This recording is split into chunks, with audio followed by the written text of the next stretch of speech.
Hello everyone. तो battle through the haven के पिछले नोवेल पार्ट में हमने देखा था याओ शाओटिन और शोयान के बैटल के दौरान भले ही शोयान याओ शाओटिन से कम ताकतवर हो, लेकिन वो याओ शाओटिन को बराबर लपेटे में ले रहा था। और बैटल के दौरान शोयान ने इस्तेमाल किया था अपने किंग कॉन्ग ग्लास बॉडी को, जिसकी वजह से उसके सामने याओ शाओटिन एकदम रद्दी बराबर था। अब ऑलमोस्ट याओ शाओटिन बस मरने ही वाला था। उसके सामने बाकी के 9 सरेन डीप ग्राउंड पाइथन के मेंबर प्रेजेंट हो जाते हैं और अपने चीफ के ऐसी मेजरेबल हालत को देखकर वो जैसे ही शोयान को कैप्चर करना चाहते हैं, वो अपने ओल्ड ट्राइबल चीफ याओमिंग को देखते हैं। उसके बाद याओमिंग के मुंह से सारे बातों को सुनने के बाद वो सब लोग समझ जाते हैं ये याओ शाओटिन कितना हरामी इंसान है और इसने ट्राइबल चीफ बनने के लिए अपने भाई के साथ क्या क्या गलत किया। लेकिन उसके बावजूद भी फर्स्ट एल्डर और याओ शाओटिन, जिन दोनों ने मिलकर याओमिंग को कैद किया था, वो लोग बिल्कुल भी अपनी गलतियां नहीं मानते। उल्टा वो लोग तो भागते हुए जाते हैं शोयान और याओमिंग को मारने के लिए, क्योंकि इन दोनों को पता लग चुका था कि शोयान और याओमिंग के मौत के बाद ही आगे के मैटर इनके कंट्रोल में आएगा। तो अब यहीं से ही स्टार्टिंग होती है आगे का नोवेल एक्सप्लेनेशन पार्ट। अब फर्स्ट एल्डर और याओ शाओटिन को एक साथ हमला करते हुए देख शोयान भी बहुत ही ज्यादा सीरियस हो जाता है, क्योंकि उसे सही से पता है अगर ये इन दोनों की स्ट्रेंथ को थोड़ा सा भी अंडर एस्टिमेट करता है तो फिर वो अपनी जान को खतरे में डाल सकता है। अब शोयान फटाक से अपनी किंग कॉन्ग ग्लास बॉडी के पावर को अपने लिमिट तक अनरिलीज कर देता है। उसके बाद शोयान कहता है, तुम लोग काफी ज्यादा एंसियस लग रहे हो और तुम दोनों के अभी के ये स्टेप को देखकर बाकी के सारे बंदे जान चुके होंगे आखिर तुम दोनों क्या करना चाहते हो। अब हमें दिखाया जाता है शोयान का वो golden king Kong glass body और भी ज्यादा बड़ा हो जाता है। उसके बाद शोयान अपने क्लैन टाटू को भी वहीं पर अपीयर करता है, जिसके वजह से शोयान का मिस्टीरियस क्लैन टाटू उसके दोनों आईब्रोज के बीच में अपीयर हो जाता है। और जिस पल ये क्लैन टाटू अपीयर होता है, याओ शाओटिन और फर्स्ट एल्डर की आंखों के सामने से शोयान का स्ट्रेंथ खतरनाक तरीके से राइज करने लगता है। अब पलक झपकते ही शोयान का स्ट्रेंथ सीधे के सीधे एडवांस 1 स्टार टाओशेंग लेवल पर पहुंच जाता है और उसका ऑरा अभी के लिए फर्स्ट एल्डर से भी स्ट्रॉन्ग हो जाता है। और इस टाइम के दौरान याओ शाओटिन और फर्स्ट एल्डर के दिल में एक डर फैल जाता है। अब वो दोनों सोचते हैं ये लड़का आखिर किस तरीके के सीक्रेट टेक्निक को परफॉर्म कर रहा है, क्योंकि इसी चीज के वजह से ही इसका स्ट्रेंथ 2 लेवल तक एडवांस हो गया है। और कहीं टियान क्लास के दाओ स्किल्स भी ऐसा नहीं कर सकते, क्योंकि दाओशेंग क्लास के हर एक लेवल पर एक बहुत बड़ा गैप होता है। लेकिन तभी शोयानी की बार में सीधे दाओशेंग 1 स्टार के इनिशियल से एडवांस लेवल पर पहुंच गया है। तो इतनी पावरफुल सीक्रेट टेक्निक आखिर ये इस्तेमाल कहां से कर रहा है। इसी टाइम पर शोयान हंसते हुए कहता है तो आज मैं देखूंगा आखिर दाओशेंग कितने पावरफुल होते हैं। अब शोयान को इस तरीके से हंसते हुए देख फर्स्ट एल्डर गुस्सा होकर बोलता है, तू बहुत ही ज्यादा घमंडी है। अब वो अपने हाथों में ब्लैक कलर के ओरे को रिलीज करने लगता है और उस ओरे में से एक अजीब सा स्मेल भी चारों तरफ फैलने लगता है। और मैं आप सबको बता दूं, कोई अगर इलाइट बैंशिंग लेवल का वॉरियर ये हाथ को टच भी कर देता है, उसको हेवी इंजरी का सामना करना पड़ सकता है। लेकिन फिर भी शोयान पीछे नहीं हटता। अब वो अपने दोनों हाथों से याओ शाओटिन और फर्स्ट एल्डर की कंबाइन अटैक को रिसीव करता है। अब जब शोयान के दोनों हाथों वेव होते हैं, एक खतरनाक सा तूफान चारों तरफ फैल जाता है और उसके दोनों फिस्ट काफी ज्यादा वायलेंट तरीके से इन दोनों के पावरफुल अटैक से टकरा जाता है। अब हर बार जब ये एक दूसरे के कांटेक्ट में आते थे, हम स्पेस को एकदम से फटते हुए देखते हैं। और इन दाओशेंग लेवल के एक्सपर्ट्स के बीच में होने वाली फाइट देखने वालों के लिए एकदम गूज़बम्स ला रहा था। इसी टाइम पर याओ शाओटिन का एक चमचा बोलता है, क्या हम इस बैटल में इंटरप्ट करें, क्योंकि वो गोल्डन लाइट काफी ज्यादा पावरफुल लग रहा है। भले ही ट्राइब चीफ और फर्स्ट एल्डर साथ में काम कर रहे हो, तब भी वो लोग डिसएडवांटेज में हैं। ये सुनकर एक एल्डर बोलता है कि तुम इतना ज्यादा एंसियस क्यों हो रहे हो, वो इंसान हमारे ट्राइब चीफ याओमिंग का हेल्प कर रहा है। और वैसे भी पिछले कई सालों से जब हमारी 9 सरेन डीप ग्राउंड पाइथन ट्राइब इस याओ शाओटिन के रूल में आई है, हमारा ट्राइब धीरे धीरे डिसएडवांटेज में आ जा रहा था और ये हमारे पुराने ट्राइबल चीफ याओमिंग से कंपेरेबल भी नहीं है। तो अगर ट्राइबल चीफ याओमिंग दोबारा से अभी के ट्राइबल चीफ बन जाते हैं तो फिर हमारे ट्राइब का काफी ज्यादा फायदा होगा। इसी टाइम पर और एक एल्डर कहता है, लेकिन पिछले कई सालों से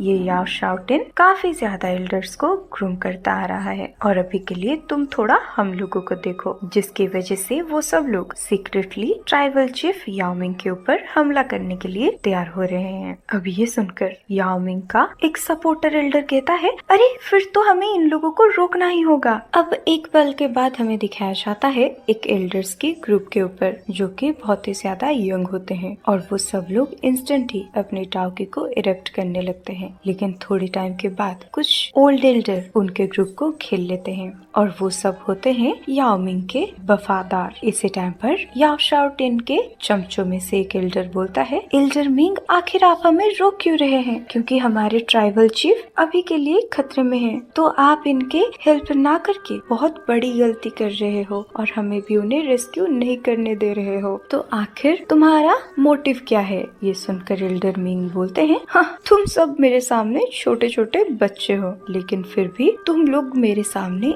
ऐसी बातें कर रहे हो। तो एल्डर्स फटाक से इन सबको कैप्चर करो। अब इसी टाइम पर सीन शिफ्ट होकर आता है फर्स्ट एल्डर के ऊपर। अब वो कहता है, क्वाइट घोस्ट प्रेजेंट क्लॉक, और याओ शाओटिन कहता है, येलो स्प्रिंग डिस्ट्रैक्टिव फिंगर। अब आसमान में ये दोनों पावरफुल टेक्निक की वजह से एक एक्सट्रीमली डार्क और कोल्ड एनर्जी फैलने लगता है और ये दोनों ही टेक्निक काफी रूथलेस तरीके से शोयान की तरफ आगे बढ़ जाता है और साथ ही में फर्स्ट एल्डर भी अपने टेक्निक को लेकर आगे बढ़ जाता है। अब इन दोनों अटैक को अपने तरफ आते हुए देख शोयान अपने हाथों में एक ब्लैक कलर का स्पीयर को अपीयर करता है और साथ ही साथ शोयान का लेफ्ट हैंड लाइटनिंग स्पीड के साथ कई सारे हैंड साइन को चेंज करने लगता है। अब एंड में जाकर 5 हैंड साइन अपीयर होते हैं। एंड में ये पांचों हैंड साइन एक दूसरे के साथ मिलकर एक क्रिस्टलाइज पाम में प्रेजेंट हो जाते हैं। इनमें से एक होता है ग्रेट हेवन क्रिएशन पाम,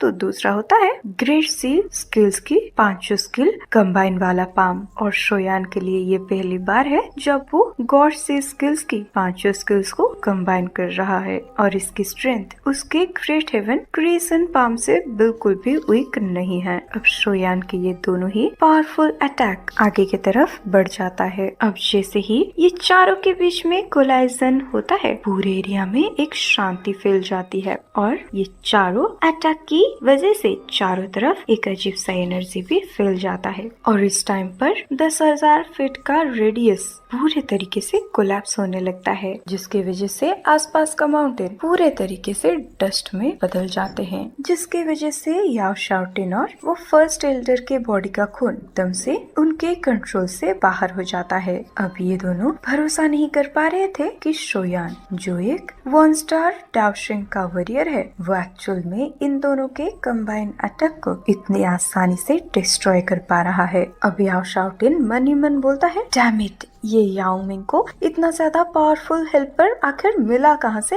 क्योंकि इसकी फ्राइटनिंग पावर बहुत ही ज्यादा रिडिकुलस है। अभी इसी टाइम पर याओ शाओटिन जैसे ही अपने सर को मुड़कर अपने बाकी के एल्डर्स को देखता है, वो पाता है कि एल्डर मिंग उसके चमचों को रोक रहा है। तो वो काफी गुस्से से चिल्लाकर बोलता है, एल्डर मिंग, तुम्हारा इतना हिम्मत हो गया है कि तुम ट्राइब के मेंबर्स के ऊपर खुलेआम हमला कर रहे हो। ये सुनकर एल्डर मिंग रिप्लाई करते हैं, ट्राइब चीफ शाओटिन, ये मामला अभी तक अच्छे से इन्वेस्टिगेट नहीं हुआ है, तो नेचुरल सी बात है कि हम ट्राइबल चीफ याओमिंग को इस तरीके से आपके हाथों में कैप्चर होने नहीं दे सकते। ये सुनकर याओ शाओटिन और भी ज्यादा गुस्से में चिल्लाते हुए बोलता है, मैंने बिल्कुल भी एक्सपेक्ट नहीं किया था तुम सारे बुढ़े मेरे पीठ पीछे ही मुझे हमला करोगे। तुम लोग मुझे हेल्प ना करके उल्टा मेरे काम को बिगाड़ रहे हो। अब याओ शाओटिन फर्स्ट एल्डर की तरफ देखते हुए बोलता है फर्स्ट एल्डर, अभी के लिए हमें क्या करना चाहिए? ये सुनकर फर्स्ट एल्डर कहता है, मैंने तुम्हें पहले ही कहा था ये सारे बुट्ठों को तुम पहले साफ करो, लेकिन तुम मेरी बात बिल्कुल भी नहीं माने। तो अभी के लिए तुम्हारे दुश्मन बढ़ चुके हैं और अभी के लिए ये सिचुएशन यूं ही बिल्कुल भी शांत नहीं होने वाला। तो अभी के लिए मैं इस लड़के को ब्लॉक करता हूँ और तुम्हें मौके का फायदा उठाकर ये याओ मिंग के ऊपर हमला करना ही होगा, क्योंकि जब हम इस याओ मिंग को मार देते हैं तब ये ओल्ड फेलोज हमारा कुछ भी नहीं बिगाड़ सकते। अब फर्स्ट एल्डर की बात को सुनने के बाद याओ शाओटिन जस्ट अपने सर को हाँ में हिलाया ही था, पीछे से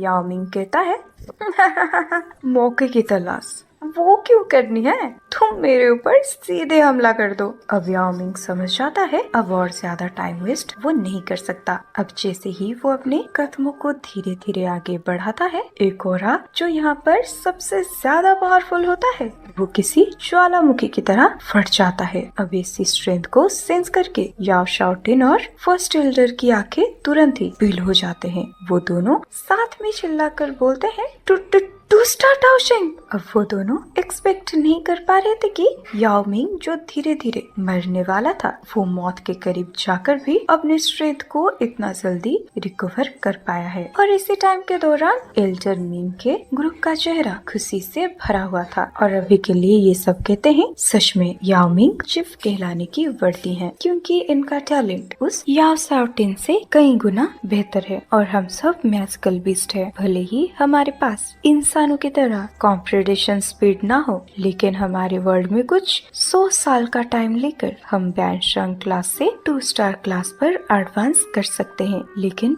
इस स्पीड को काफी ज्यादा फास्ट बोला जाता है। अब इसी टाइम पर याओ मिंग शोयान को देखकर अपने सर को नीचे झुका देता है और काफी ज्यादा रिस्पेक्टफुल आवाज में कहता है, यंग ब्रदर शोयान, मैं तुम्हारी ये एहसान को कभी नहीं भूलूंगा। एक बारी में इस बैस्टर को खत्म कर दूं, उसके बाद मेरा 9 सेरिन डीप ग्राउंड पाइथन ट्राइब तुम्हारा है, क्योंकि अगर आप मुझे इस 9 सेरिन स्प्रिंग से रेस्क्यू नहीं किए होते और उसके बाद मुझे कुछ मेडिसिनल पिल्स को कंज्यूम करने के लिए नहीं दिया होता और तो और इतने लंबे टाइम तक इन दोनों को ब्लॉक करके नहीं रखा होता, तो फिर शायद ही मुझे अपनी नफरत को अपने दिल में रख के मेरे छोटे भाई के हाथों से मरना पड़ता। इसी टाइम पर शोयान याओ मिंग को पूछता है, आखिर तुम्हारी कितनी स्ट्रेंथ रिकवर हो चुका है? ये सुनकर याओ मिंग भी बोलते हैं, करीब करीब 60%, लेकिन आप बिल्कुल भी टेंशन मत लो, क्योंकि ये स्ट्रेंथ इन दोनों को फिनिश करने के लिए काफी है। ये सुनकर शोयान कहता है, अगर ऐसी बात है तो फिर तुम ये फर्स्ट एल्डर को मेरे ऊपर छोड़ दो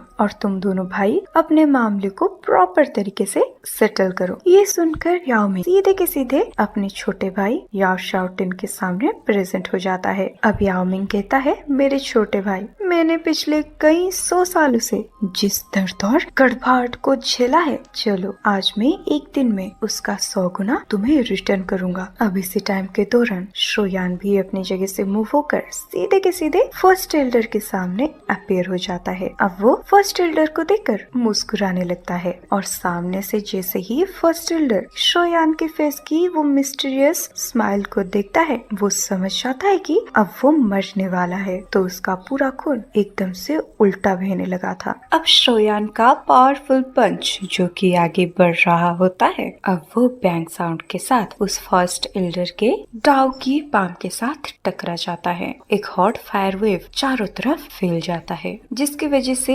फोर्सफुली फर्स्ट एल्डर को कई सारे कदम पीछे लेने पड़ते हैं। अब वो गोल्डन जॉइंट जो कि शोयान होता है, वो अपने सर को नीचे करके फर्स्ट एल्डर को देखते हुए कहता है, फर्स्ट एल्डर तो चुपचाप से खुद को सरेंडर कर दे, क्योंकि तो मुझे बिल्कुल भी हरा नहीं सकता और याओ शाओटिन याओ मिंग के हाथों से 10 एक्सचेंज के अंदर अंदर ही हार जाएगा और जैसे ही उन दोनों का मामला सेटल होता है, तुम्हारा अंजाम बिल्कुल भी अच्छा नहीं होने वाला। अब शोयान के मुंह से ये बात को सुनकर फर्स्ट एल्डर चुपचाप से याओ शाओटिन की बैटल ग्राउंड की तरफ नजर देने लगता है। फिर एकदम से वो मायूस हो जाता है, क्योंकि इस टाइम पर याओ मिंग याओ शाओटिन को इस तरीके से सप्रेस कर रहा था कि याओ शाओटिन कोई भी हमला तक नहीं कर पाता और याओ शाओटिन की ऐसी मिजरेबल हालत को देखकर लग तो ऐसा रहा था ये ज्यादा टाइम तक टिक नहीं पाएगा। अब ये देखकर फर्स्ट एल्डर कहता है, बास्टर्ड, मेरी इतनी सालों की मेहनत अब पानी में मिल रहा है,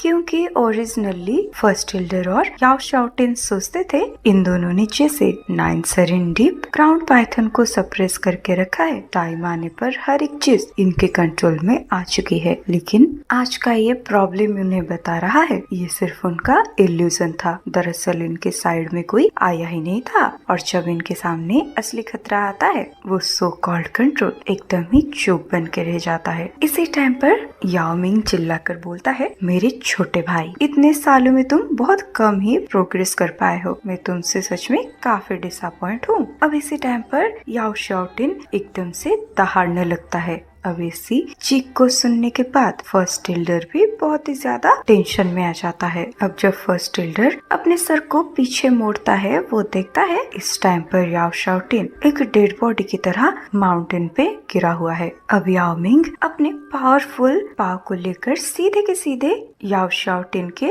बॉडी के ऊपर स्मैश कर देता है, जिसके वजह से याओ शाओटिन के मुंह से फ्रेश ब्लड ग्रग साउंड के साथ बाहर आता है, और साथ ही साथ उसके मुंह से कुछ इंटरनल ऑर्गन्स भी बाहर आ जाते हैं। अब याओ मिंग के ऐसे ब्रूटल अटैक को देख के 9 सेरेन डीप ग्राउंड पाइथन ट्राइब के कई सारे एक्सपर्ट्स सरप्राइज हो जाते हैं, और याओ शाओटिन के साथ फाइट के दौरान याओ मिंग ने सबको एग्जाम्पल दे दिया है बिना किसी चीज के परवाह करे फाइट कैसी करी जाती है। इसी टाइम पर शोयान दोनों ही भाइयों के बैटल को देखकर बोलता है, लगता है याओ मिंग के दिल में सच में ही अपने छोटे भाई के लिए मॉन्स्टरियस लेवल की नफरत है, क्योंकि उसके सारे के सारे अटैक्स बहुत ही ज्यादा रूथलेस थे। और जब याओ मिंग अपने पैरों को याओ शाओटिन के हार्ट के ऊपर रखता है, याओ शाओटिन के चेहरे पर हॉरिफाइड एक्सप्रेशन आ जाता है। अब वो बस चिल्लाकर बोलता है, बड़े भाई प्लीज मुझे माफ कर दो, मैं फर्स्ट एल्डर की बातों में बहक गया था। ये सुनकर याओ मिंग का चेहरा और भी ज्यादा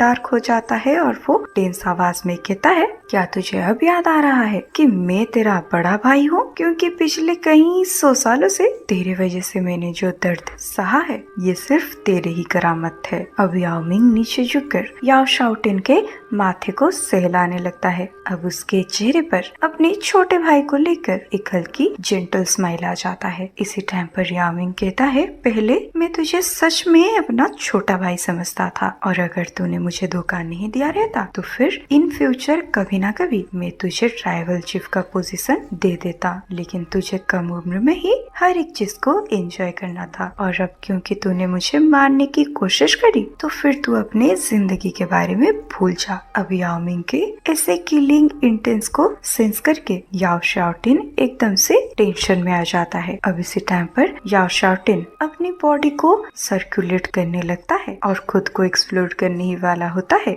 याओ मिंग की आंखें कोल्ड हो जाता है। अब इंस्टेंट ही वो अपने हाथों को एक ब्लेड की तरह यूज करके इंस्टेंट ही रूथलेस तरीके से अपने छोटे भाई के खोपड़ी के अंदर घुसा देता है, जिसकी वजह से उसकी खोपड़ी से सारे ऑर्गन्स बाहर आ जाते हैं। अब ये सारे सिनारियो को देखने के बावजूद भी याओ मिंग के फेस में कोई भी अलग एक्सप्रेशन नहीं आते। अब वो याओ शाओटिन के सर से अपने हाथों को बाहर लाता है, और अब हमें उसके हाथों में एक गोल्डन फिस्ट साइज के बीड को देखते हैं, और ये बीड काफी ज्यादा स्मूथ होता है, जिसके अंदर ब्लैक कलर का धुआं फ्लो हो रहा था। अब वो सीधे की सीधे ट्रांसफर हो जाता है याओ शाओटिन के चेहरे में। अब सारे एल्डर्स सेंस करते हैं कि इस दुनिया से याओ शाओटिन का पूरा ऑरा गायब हो चुका है, और इधर याओ मिंग जैसे ही अपने हाथों में वो ब्लैक कलर का बीड देखता है वो बहुत ही ज्यादा मायूस हो जाता है, क्योंकि भले ही उसने अपने बदले को पूरा कर लिया है लेकिन उसके दिल में बिल्कुल भी खुशी नहीं थी,